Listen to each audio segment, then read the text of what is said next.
தர்மபுரி மாவட்ட எஸ்பி அலுவலகத்தில் மண்ணெண்ணெய் ஊற்றி தற்கொலைக்கு முயன்ற ஜெயராமன் என்பவர் சிகிச்சை பலனின்றி உயிரிழந்தார்.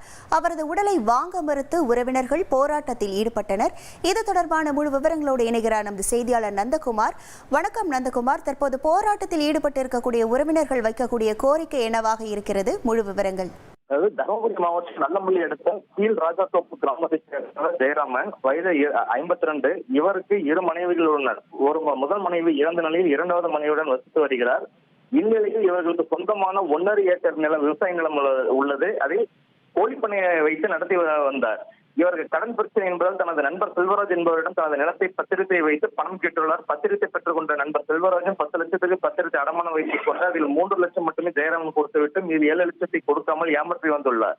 இது குறித்து அதியமான் கோட்டை காவல் நிலையத்தில் ஜெயராமன் புகார் அளித்த நிலையில் அதியமான் கோட்டை காவல்துறை விசாரணை செய்து செல்வராஜனிடம் ஒரு பத்திரத்தை மட்டும் வாங்கி கொடுத்துள்ளனர். மீது உள்ள மற்றொரு பத்திரத்தை பெற்றுத்தர விசாரணை நடந்து வந்த ஒரு நிலையில் காலதாமதமானதால் மனம் உடைந்த அவர் தவறான நபர்களின் வழிகாட்டுதலின் பேரில் தருமபுரி மாவட்ட காவல் கண்காணிப்பாளர் அலுவலகத்தில் கடந்த 4ஆம் தேதி உடலில் மண்ணெண்ணெய் ஊற்றிக்கொண்டு தீப்பற்றி கொண்டார். உடனடியாக அங்கு பாதுகாப்பு பணியில் ஈடுபட்டிருந்த காவல்துறையினர் ஆம்புலன்ஸ் வரவழைத்து அவரை தருமபுரி அரசு மருத்துவக் கல்லூரி மருத்துவமனையில் தீவிர சிகிச்சை பிரிவில் அனுமதிக்கப்பட்டனர். உடனடியாக மருத்துவ குழு வந்து அவருக்கு மருத்துவ உதவி செய்த போது அவருக்கு 60% தீக்காயம் ஏற்பட்ட நிலையில் இன்று அவர்கள் சிகிச்சை பலனளிக்காமல் உயிரிழந்தார். இதனால் ஆத்திரமடைந்த அவர்கள் உறவினர்கள் விசாரணை முறையான செய்யவில்லை என்றும் உடலை பெறப்படும் என்று பிரச்சனை செய்து சாலை முறையில் ஈடுபட முயன்றனர்.